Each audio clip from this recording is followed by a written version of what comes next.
Dragons and turtles and fishing? Oh my. Lions and tigers and bears. Well, grab a hold of your rods and load up those turtle cannons, because we're going fishing. Who the hell are you? Hello again and welcome back to Let's Play It. We got some cool information about the next Guild Wars 2 expansion, so let's unpack it. As Balin always says, good morning.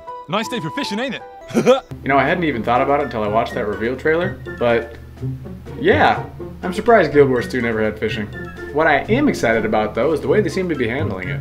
When we were building fishing for Guild Wars 2, we looked at our own personal experiences going fishing and found what was the most memorable. And for me, when I went fishing as a kid, I went with my family. And so when we bring that into Guild Wars 2, we wanted to think about how can we make that a multiplayer experience.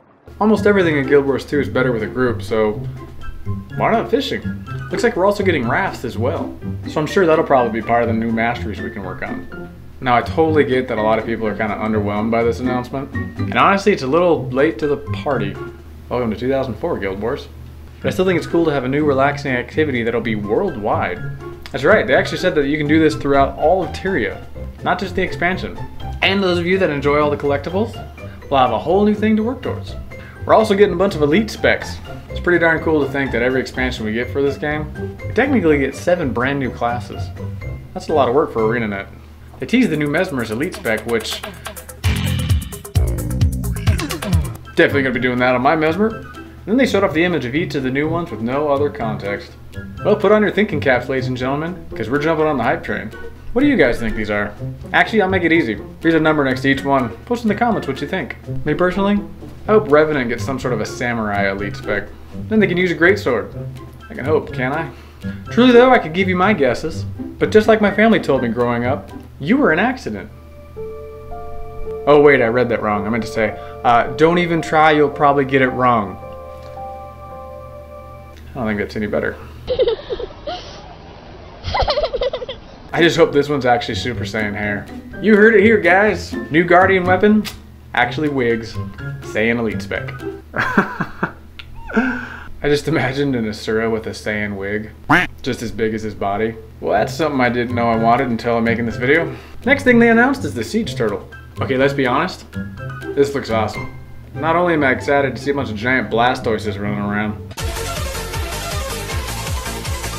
This is such a perfect way to introduce a new friend to the game. It's a 2-player mount. One thing I think we forget is that new players that are playing the free-to-play version don't have mounts. So if someone's playing the free version to try it out, they're running a lot. Excuse me, adventure out. Hey NPC, what is it, man? Oh, it appears to be a quest. You get to travel across the entire world to go to the region. Oh, for goodness sakes. My feet hurt. I'm tired of running. Okay. So you'll be able to take a new player around a lot quicker. And honestly, having a friend right from the beginning will encourage them to stay and add to the already great Guild Wars 2 community. Another obvious thing is they're adding a whole new place to go. Kantha. I mean, come on. Can't the developers give us more information? Alright, I'll send myself out. Now you might be wondering where they got the idea for the aesthetic of Kantha. Maybe that's a question you should ask China. Probably not a surprise, but Kantha is based off of East Asia. I know Guild Wars 2 was finally released in China a few years ago, but if I remember right, it didn't get quite the reception they were hoping for. Either way, this might help. Countries like Japan, China, and Vietnam have some of the highest amount of video game players in the world.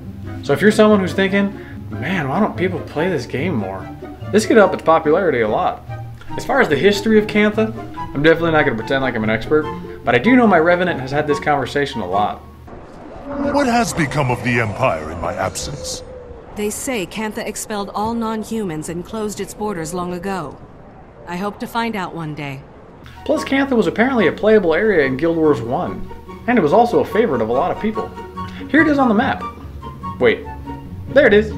I personally hope we get a lot of Asian-inspired armor, because that place looks awfully close to the equator, and running around in metal chainmail sounds awful. And sweaty. It is important to note also that they said this. As a final note from me, though this expansion is named End of Dragons, I want to be abundantly clear, this is not the end of Guild Wars 2. We view End of Dragons as the next big stepping stone for this franchise, and we think the best is yet to come. Okay, well that's relieving. That would have been a weird way to announce the game's done. But wait a second. Did he say the expansions after are going to be better? And we think the best is yet to come. Best is yet to come. I'm gonna hope he meant that the new info about End of Dragons will be even better than what we have now. Because that would be a weird way to promote your game. Hey, let's play it. I got a brand new expansion. Do you want to see it? Yeah? That looks pretty cool, ArenaNet. Oh, the ones after this are gonna be even better. So, are you telling me to wait for those then? Wait. Another big update that we got? So they're upgrading from DX9 to DX11. What the heck is this, you might be asking yourself? Well, I don't really understand it either. What I can tell you though is... DirectX is a group of application programming interfaces for handling tasks related to gaming, programming, and video on Microsoft products. Long story short, it's the programs we all have on our Windows computers that manage how well game and video applications run. As of right now, Guild Wars 2 isn't great at utilizing all the cores in your CPU. It kinda just stresses out the first one more than it needs to.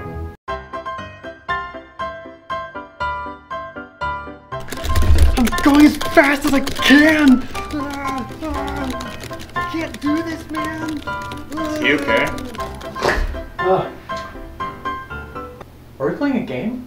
DX9 came out in 2002, and Guild Wars 2 still uses it. Some opportunity there.